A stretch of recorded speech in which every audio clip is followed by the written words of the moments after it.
All right, I'm back with Dr. Jack, and we're going to talk about one of his favorite topics, and that is hydration. You know what, and this isn't on my list, Jack, why don't you tell us why I know that it's kind of one of your passions when it comes to athletes and performance. Why do you enjoy talking about hydration so much? Because for so many years it was not felt to be an important issue, and yet it is, as we will discuss over the course of this interview, a very vital part to peak performance. And it was felt that if you drank water, it was a sign of weakness. But, right. but actually, quite the contrary. In order to be at the top of your game and to perform maximally, you need to be well hydrated. And it's the concept of dispelling the old myths. Okay. Well, that segues real nicely into the first question. Why is hydration important specifically? The way I like to describe it is, think of your cardiovascular system as a pumping mechanism. It's pipes with a pump that sends water through the house. With every beat of your heart, a certain amount of blood flows through your body. In that blood is carried oxygen and nutrients, sugar, that help give your tissues oxygen for performance, nutritions, carbohydrates, sugars, vitamins, minerals, nutrients, to help your muscles function properly. Mm-hmm. Now, if you think about a pumping system, if one pump sends out 1 unit of a fluid, and you start to lose fluid in that pumping system, to get that 1 unit of fluid, if there's half as much fluid, then your heart has to pump twice as hard. Okay. Therefore, the engine, the pump, has to work harder. This is going to require more calories, more energy. You're going to start to fatigue sooner because you're making your heart work harder than it has to. You're burning up more of what we call ATPs, adenosine triphosphate. This is your energy source in your body. So the more you make your heart pump, the quicker you're going to fatigue. Okay. Because you can't get the oxygen and the nutrients and the sugar and the calories into your working muscle. So you're going to cramp, you're going to fatigue, and as those Gatorade commercials say, is it in you? Well, if it's not in you, it ain't in you. All right? So it's very important to stay well hydrated to conserve energy so that your heart doesn't have to do extra work. You want your muscles and your legs and your back and your arms. That's where you need your energy to perform. You want to conserve the calories and force on your heart. That's interesting. I would venture to guess that probably most recreational players, they view the consequence of not hydrating well enough as being thirsty. Correct. You know, and not like everything that you just described, which is basically, you know, plummeting like performance. I don't think most people probably put those two things together. Yeah, it's performance. It's lack of oxygenation also, because the oxygen carries throughout your whole body, so you'll get lack of oxygen to your brain. It's going to decrease your concentration. It's going to make you agitated. The tennis pro at the club where I live, and I may have mentioned this one to you before, his famous motto is, control yourself, control the ball, control your opponent. Well, if you don't have it in your brain to control yourself, and then your muscles aren't functioning because they're all wobbly from being dehydrated, well, there's no chance of controlling the ball or your opponent. And you can just see with guys that aren't well conditioned or adequately hydrated, their footwork will get slower, they'll get lazy, they don't have the same consistency with their stroke, they're hitting the ball late. So it all goes back to performance. And you have to be in the game mentally, and I know you're a big proponent of that, yep. And hydration is very important in that. So you have to be in the game mentally and physically, and hydration is very important for both aspects of the game. Obviously important stuff. I'm glad that we're talking about it. Sure. All right, so second question, what factors affect hydration status in players? Well, there's a multitude of things. First, the easiest is temperature. A lot of your viewers may be in warm climates, and I would be very jealous of those of you that live in Arizona, Southern California, and Florida. For those of us up here in the Northeast, we go through temperature changes, and you're from Wisconsin and living in Maryland now, yep. So you know that there's temperature changes that we have to incur during the course of time, and I'll talk a little bit more about that later. Sure. With something called acclimatization. But the first thing is, when you're in a warmer climate, especially if you're coming out of the winter season into the spring and summer season, the warmer it gets, the more you're going to sweat because your body wants to cool down. So the first factor is temperature. The hotter it is, the the more your body's going to want to cool down to conserve energy, so the more you're going to sweat and the more fluid you're going to lose. All right? So temperature's first. Humidity is the second thing.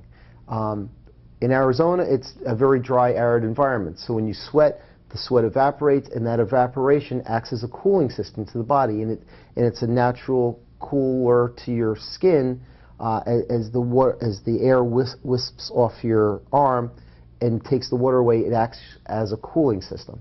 When you're in a very humid climate, as it is hazy, hot, and humid in New Jersey, and the humidity could be 80–90%, there's so much moisture in the air already that the water can't evaporate into the environment. It sticks on you and creates a higher body temperature.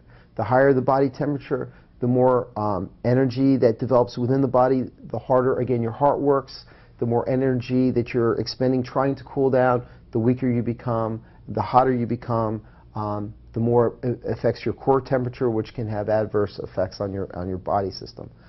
Clothing is very important. Warmer weather, you want light colored clothing that will reflect the heat, not dark clothing like we're wearing, which will absorb the heat.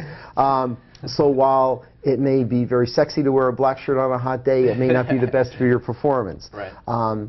The nice synthetic wicking material that a lot of the companies make now is very nice because it helps with the evaporation in the whole cooling system. Sure. So that works to help cool the body down. Of course, physical conditioning is very, very important. The more well physically conditioned you are, again, the less stress it's going to put on your heart, the less energy you're going to have to expend. This isn't tennis, but it relates to tennis. I have a lot of patients that are runners, and they'll come in to me with various overuse injuries, which means they've had a change in their frequency, duration, type of training, and they can get injuries. Or they'll want to know how they can improve their times. And one of the things I always ask them about is, well, okay, you're running every day, but what weights are you lifting? And runners will notoriously say, I don't lift weights because I don't want to get big and bulky and slow down. All right? Yeah. But the important fact about this is, by doing what we call endurance training, which is higher reps, less weight, less sets, you increase the efficiency of the muscle by making it stronger to extract oxygen from the bloodstream. So when you can extract the oxygen more efficiently, again, it helps the heart pump more efficiently, less strain on the heart, less energy expended. So being in good physical condition, again, goes back to it's not as much of a strain on your heart, you're going to function more efficiently, and it's going to help cut down on your fluid needs and keep your system cooler. So being in good physical condition is very, very important. And then lastly, one of the things that's important is medications. Some people may, in the springtime or the fall, have problems with seasonal allergic rhinitis. They may have pollen problems. They may have ragweed problems. And taking decongestants like pseudoephedrine increase your heart rate. They can cause dehydrational effects, and that can lead to, again, decreased performance, increased core temperature, more hydration issues. There are blood pressure medicines that can dilate your blood vessels. So when you're actively working, it doesn't get you don't get as much blood flow to the brain. You can have what we call syncopal episodes or get tired and pass out. Blood pressure medicines that are diuretics, again, that's going to create more urine flow and less vascular containment of your fluid. Again, more stress on the heart. So these are things that you have to be concerned about. People that have attention deficit disorder will take stimulants. Again, these have an adverse effect on your heart rate and your hydration status. So it's important to check with your physician what medicines you're taking and be cognizant of the over-the-counter medicines you take, especially decongestants, which can cause a lot of problems with hydration issues. Okay. Next up, we kind of talked about this already. How does hydration status affect performance? Is there anything else you want to touch on? And we talked a lot about specifically how the body reacts as far as not being efficient and performance decreasing. Right, and as I stated, as your body loses fluid, it causes your heart to work harder, and therefore you're expending more energy and you're tiring more quickly. Right. And this was studied very nicely at Penn State University a couple of years ago with some basketball players. And they had two really nice studies. One study had kids doing free throws. And one group was given free access to water, and the other group was restricted from water. And they would shoot free throws, do some wind sprints, some shuttle drills, dribbling drills, and then they'd have to come back and shoot free throws. Over time, the kids that were deprived of water saw their free throw percentage plummet. And the kids that were allowed free access to water maintained their free throw shooting percentage, maybe 80%, where the other kids dropped down to like 50%. Wow. So again, you're having performance issues. Inadequately hydrated muscles, you're not getting the energy, you're losing some of your coordination, you're losing some of your concentration, you're just not performing as well. And then they had another study where it wasn't just free throws, but they would have, and these were high school and college male athletes, they would have them shoot like around the world. They would go do jump shots around the periphery, baseline, off to the side, top of the key, and around. And again, same type of drills. One group was fluid restricted, one group given free access to water. And again, the group that was not allowed to drink, their shooting percentage plummeted. And I think that is a great example of why hydration is so important, because here you can actually see in numbers. It's not like you or I said, you hit that ball out of bounds because you're tired. Right. No, here it is. Your free throw and your shooting percentage just dropped because you weren't well hydrated. And I think that speaks volumes for the importance of hydration, because it will affect your performance. And once again, I just have such a strong suspicion that most recreational players just don't make a direct connection between, let's say, free throws might be similar to maybe a serve, putting a serve in play. I don't think many players make that direct connection that not drinking enough means maybe they'll double fault, a couple more times per match. Well, here, if you don't mind, I'll throw back a personal experience with hydration. Yeah. I was 28 years old. This is a long time ago. And I was a resident down in Clearwater, Florida, and I was playing in a men's league, and I had a match.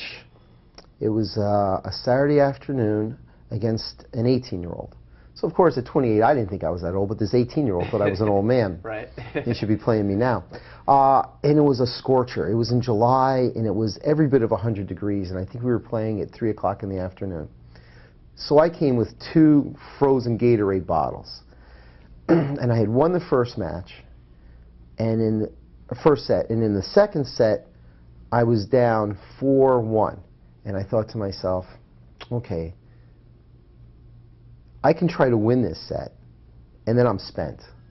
So I tanked it, drank a ton, and then beat the kid 6-love in the third set, and he walked off the court talking to himself. Yeah. But a lot of it was just, he didn't bring any water because he thought he was young enough. Really? Yes. He thought he was young enough that he could just come out here and toast me. And it was out in a community court where there wasn't really good access to fluids. And drinking all that Gatorade, I know, helped me get into that third set and win the match. So I attributed that to a little strategy and a lot of hydration. Similar story, but kind of the opposite. When I was in college, I played a tournament against a middle-aged gentleman, and he came on the court with a 2-liter bottle of orange soda. Oh.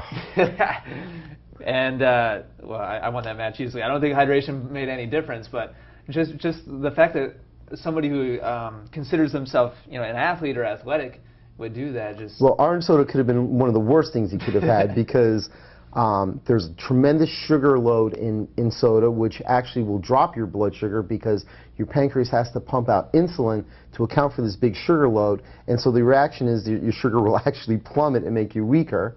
And Sunkist and Mountain Dew have more caffeine than Coca-Cola. Right. Sunkist has got more caffeine than Coca-Cola, and caffeine, if you're not used to drinking caffeine on a regular basis, caffeine will act as a diuretic. So it was a double jeopardy for him on that. Probably raises the heart rate too, I would Sure, assume. absolutely, absolutely. Nice. Now, let's go ahead and stick with that theme. Okay. Let's talk about what we should put in our bodies. Okay. Water, Gatorade, sports drinks. What are the pros and cons? Okay. And this will I'm going to lead into this with the topic of acclimatization. Okay. All right. Acclimatization means how your body adjusts to a change in temperature. So anytime there's a change in temperature of greater than 10 degrees, it takes your body about 2 weeks to adjust to that. Really? Wow. Correct. And the big thing is going from the winter season to the spring and summer season. So during that first 2 weeks, when you're outside playing, and this happens frequently with, with my football players in the fall. Now you would think that they were out all summer, but they were probably inside in cool air-conditioned gyms, or maybe playing their Sony place. Yeah. Exactly. So now they get out with the pads and they're outside in the sun, and they're starting to sweat more. Or somebody that's been playing indoor tennis all winter now starts to go outside and play in the nice warm weather. So your body's going to sweat more to try to cool itself down because it's not used to the heat.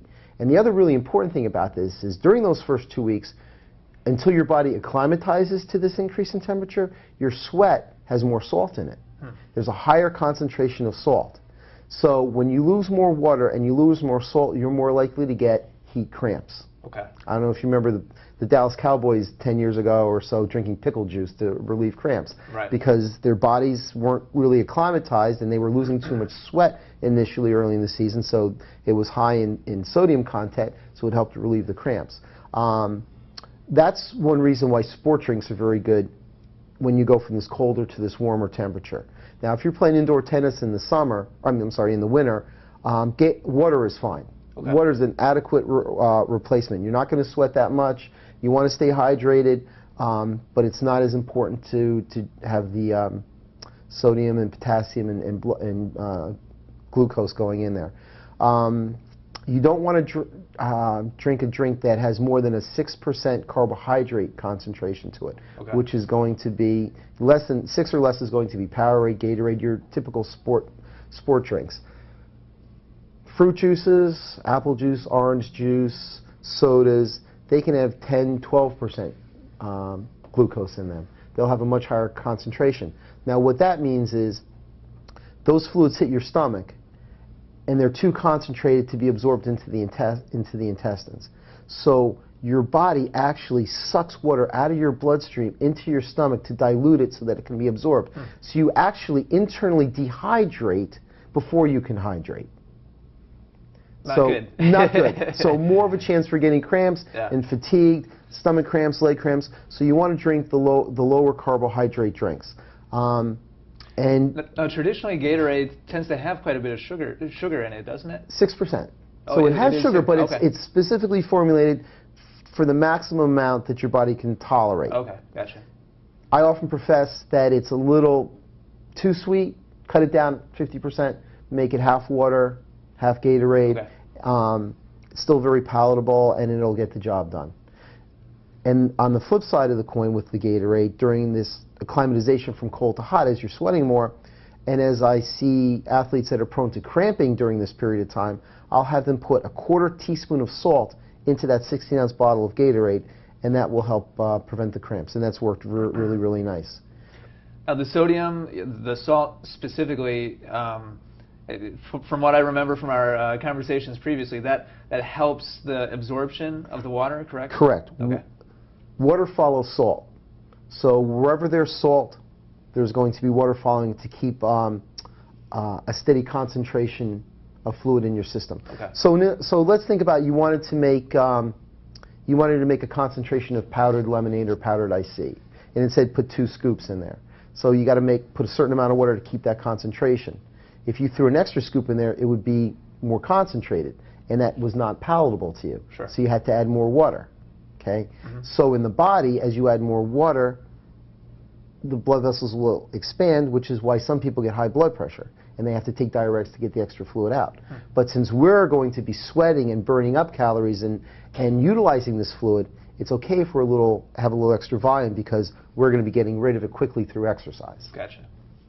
So not to be confused with the blood pressure issue, but that's how a lot of people that's why we tell people with high blood pressure not to take salt, because salt's going to follow, water's going to follow the salt. I didn't know that. And when you and on the other end of the spectrum, if you drink too much water and you dilute your blood out too much and lose too much sodium, it could actually cause brain swelling. There was, I think it was a couple years ago, there was a radio station in Arizona that had a water drinking contest. Oh, okay. Are you familiar? You remember this? No, I haven't heard, but I'm just... The winner, well, this is a serious issue. The winner that drank so much water and won diluted her blood so much that it killed her. Oh my gosh. Yeah. Like within what period of time? I think it was within a several-hour period of time. Oh my gosh. So you know, it's like the porch can't be too hot or cold. It's got to be just right. So you don't want to have too much salt in your body. It raises your blood pressure. You don't want to have too little, or it can cause neurological problems. So you got to keep it just right. So you got to keep some salt in there, and but not too much. And I'm guessing though that the people at home, on average, should err on the side of probably drinking more and not less. Is correct. that correct in assuming? Absolutely. Okay. Not to scare people with the. No. But Right. but you know, but I mean, this is extreme. I mean, this is like 3 gallons of water in like an hour and a half period of time. Gotcha, It was just too much for them to handle. Gotcha. Yeah. And again, it's someone that wasn't exercising and sweating and losing this fluid. Sure. All right. Let me look at my my list here. Oh, you have heat stroke down. You want to talk about that? What causes heat stroke? Yeah, and again, this kind of goes into what we were just talking. There's a continuum. There's heat cramps, heat exhaustion, heat stroke. Heat cramps are going to happen again when you don't have enough sodium. Your muscle's going to cramp up. This usually happens during this acclimatization period, or someone's on vacation. Say, you know, you and I decide, hey, man, after this show, let's go down to the Bahamas and go play some tennis. Let's go. Exactly. And we're not used to living in New Jersey and Maryland, and it's at a time of the year where we're not used to warm weather. And we go down there and we start playing and having a good time, and we're not drinking enough sport drinks. We're just drinking water. We're going to cramp up. We're going to get muscle cramps. But let's say we don't get cramps, but we get crazed and we want to go for a 5-mile run. And we don't drink, okay? Right. Well, now all of a sudden, there's not enough evaporation in our body. We're starting to lose, we're not able to sweat anymore because there's not much water left in our system. Our core temperature starts to heat up, and we start to get a little crazy. It starts to affect our brain because now we're not getting enough oxygen to our brain, and we start to get a little agitated, disoriented. We're going to start to argue on the beach about nonsense. We're going to look a little dazed, like we're sleepwalking. And then we're so crazy that we continue to run because now it's like this psycho challenge between the two of us. And unfortunately, one of us, our body temperature goes to 105, and we vascularly collapse, which is heat stroke, and it starts to shut down our kidneys and potentially kill us. Don't let that happen to you. Exactly. Exactly. So it all starts with the availability of fluid to be used by the body. Right. Exactly. Exactly. So if you do not adequately hydrate, it will eventually damage your body. You have to stay adequately hydrated. Your body needs the fluids. And then the salt, you know, helps just to retain the fluid. Gotcha. Exactly. Okay. Exactly. All right. So last question I have down here, and then we can talk about anything else you want to throw in. Sure. Let's talk about a hydration plan, I guess, okay. for tennis players specifically. Let's say okay. that they know that they have an important match, okay. maybe the next day. Okay. What should a plan look like that we should follow as tennis players? Okay. Let's talk about a tournament player. Okay. All right, that's going to play in a tournament, and it's going to be pretty hot out.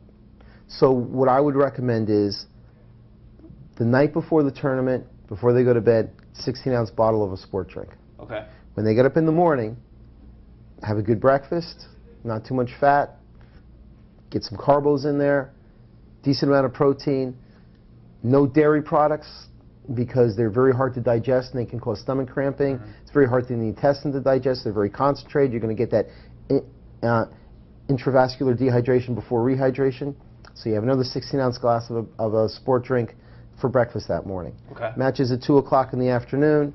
You're going to have a very light lunch, and at 12 o'clock you're going to have another 16-ounce bottle of a sport drink. 30 minutes before the match, you're going to have 8 ounces, and every 15 to 20 minutes during the match, you're going to have 4 ounces. Okay. And then you're going to have another 16 as soon as the match is done. Okay.